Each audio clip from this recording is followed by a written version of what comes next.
Good morning, children. Today we are going to take up an elementary school classroom in a slum. And the writer of this poem is Stephen Spender.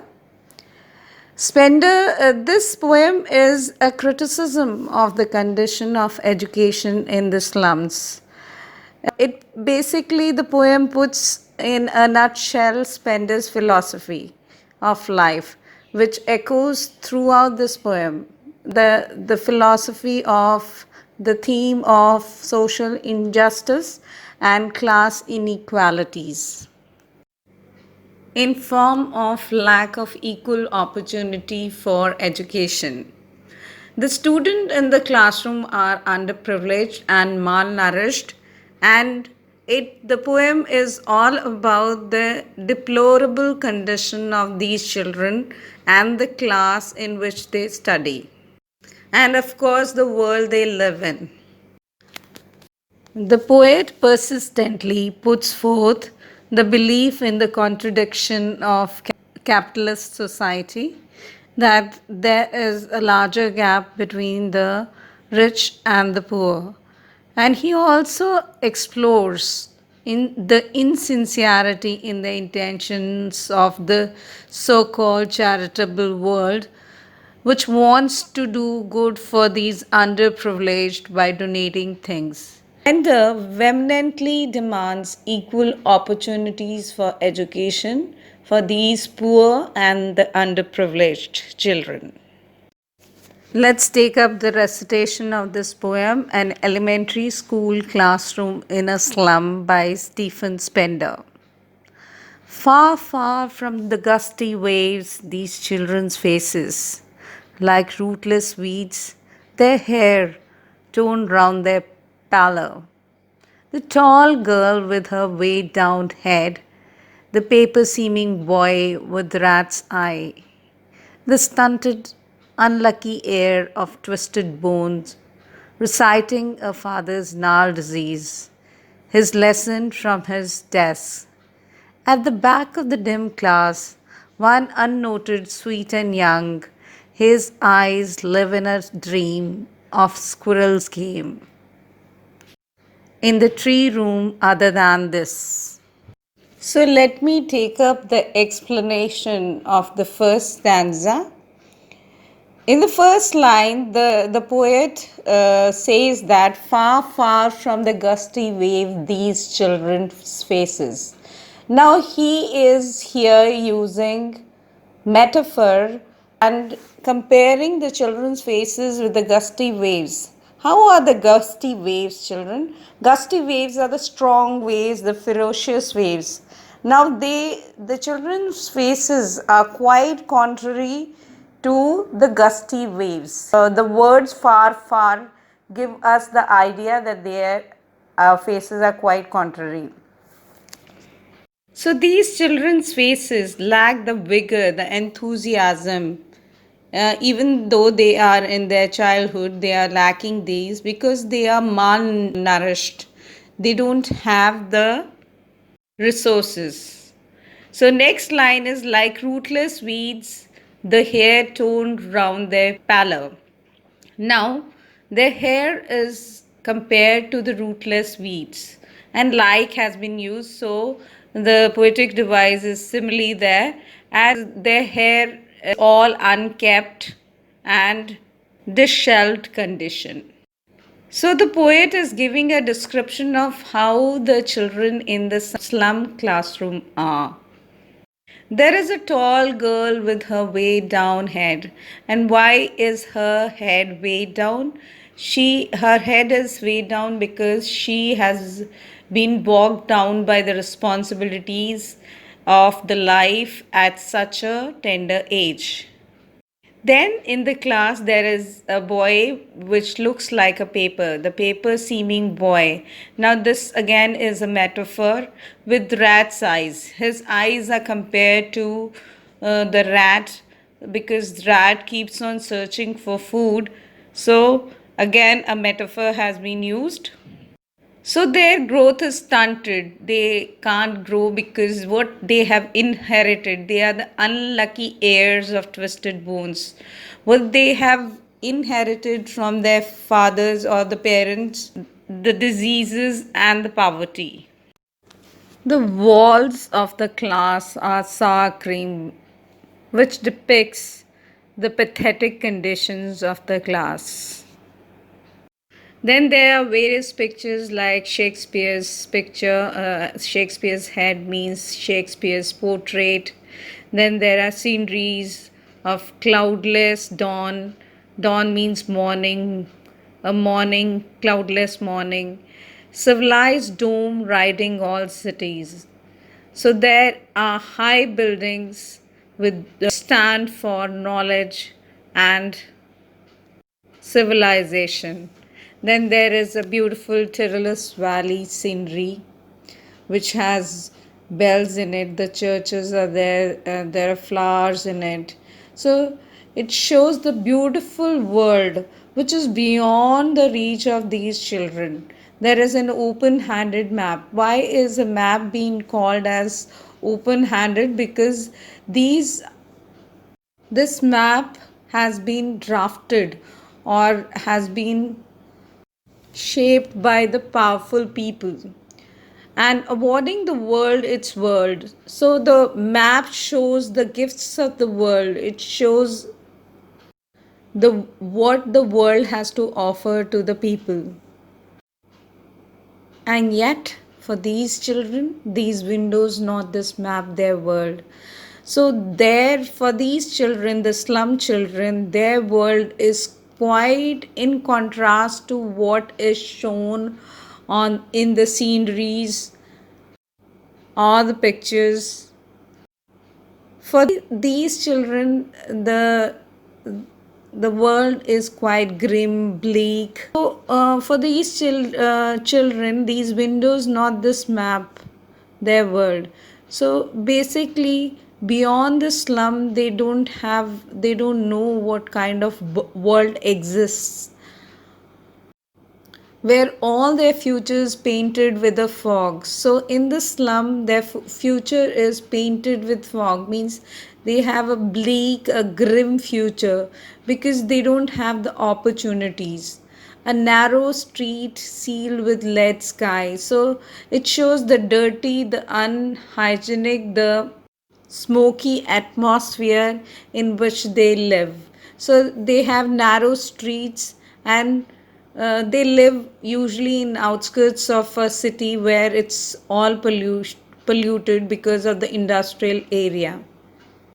So their world is far, far from the rivers, the beautiful rivers, the capes, and the stars of the words. The stars of word means the literary works, the literature. So their world is quite contrary to the world for a normal person is. So these slum children are not given any opportunity to reach that kind of world. They are just confined to these narrow streets and lead sky. Surely Shakespeare is wicked, the map a bad example. What does this mean? This means that Shakespeare is a bad example for them. He is wicked because it's cruel example. Children are not aware of this literary genius because they can't even afford the elementary education. How can they reach such heights as of the literary genius Shakespeare? Is a bad example because the map shows the beautiful world with ships, the world with sun and love tempting them to steal. So these beautiful gifts of the world obviously tempt these poor children to do something illegal or to take up the path of crime to grab the things from others. For lives that slyly turn in their cramped holes from fog to endless night. So, for these children, the life slyly, cunningly turns into the cramped hole. They are confined to these cramped holes and they cannot come out of that. From fog to endless light. Their life is like a bleak, a hopeless life with endless night. There's no dawn to their life. On their slag heap, these children wear skins peeped through by bones and spectacles of steel, with mended glass like bottle bits on stone. On their slag heap means the malnutrition body is referred to as slag heap. Now, slag heap means a waste, a heap of waste. Now, their bodies are referred to as heap of waste because they are malnutrition. They are so thin that it looks as if they are wearing skin and the bones are peeping out through their skin. Even the spectacles they are wearing, the children are wearing, are mended. A simile has been used to to describe how the mended glass is like. It seems as if there are bottle bits on the stones. All of their time and space are foggy slums. So the slum doesn't have any hope. Fog is basically unclear. When it's foggy, you can't see anything. So their future is also unclear because they don't get any opportunities. So blot their maps with slum as big as doom. So their maps their life, their future is blot with these slums are like doom and they cannot come out of their poverty stricken life because they don't get any kind of help from others. Unless governor, inspector, visitor, this map becomes their world and these windows shut upon their lives like catacombs. So unless the poet says that unless anybody from the government, the governor, the inspector here might be the inspector who comes to visit for the inspection in the schools, the visitors, the NGOs basically help and have an empathetic attitude towards them.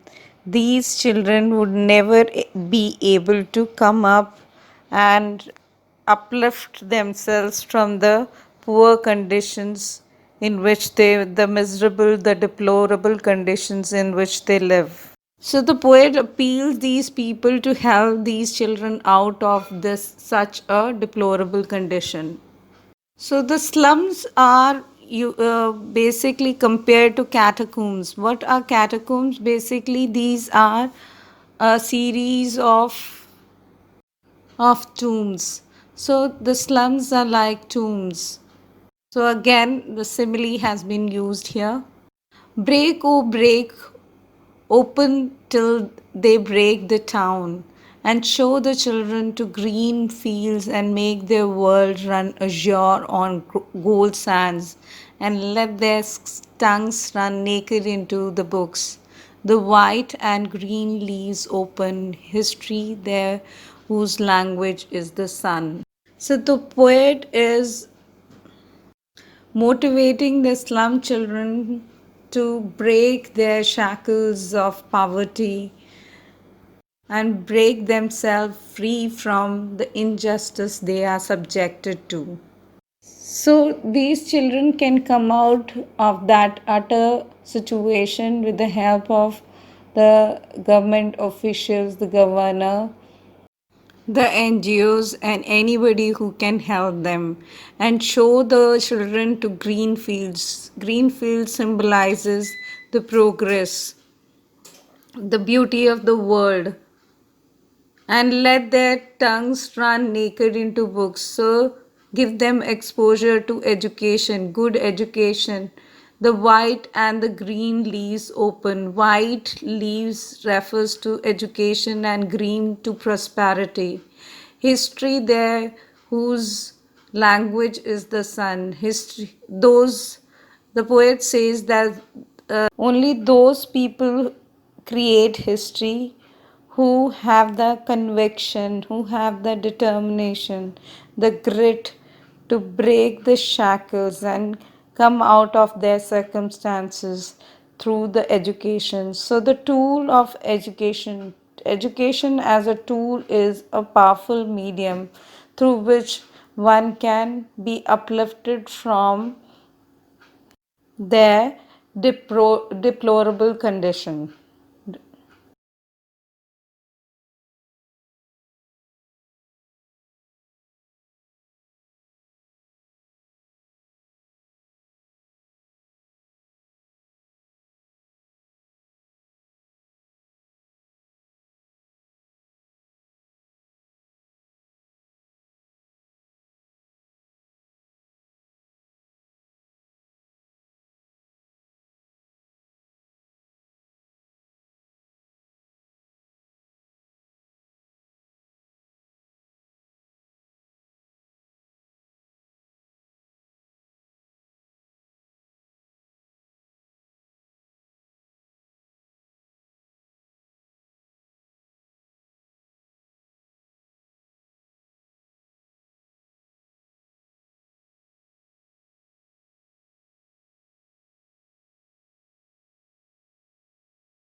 The poet ends the poem by saying that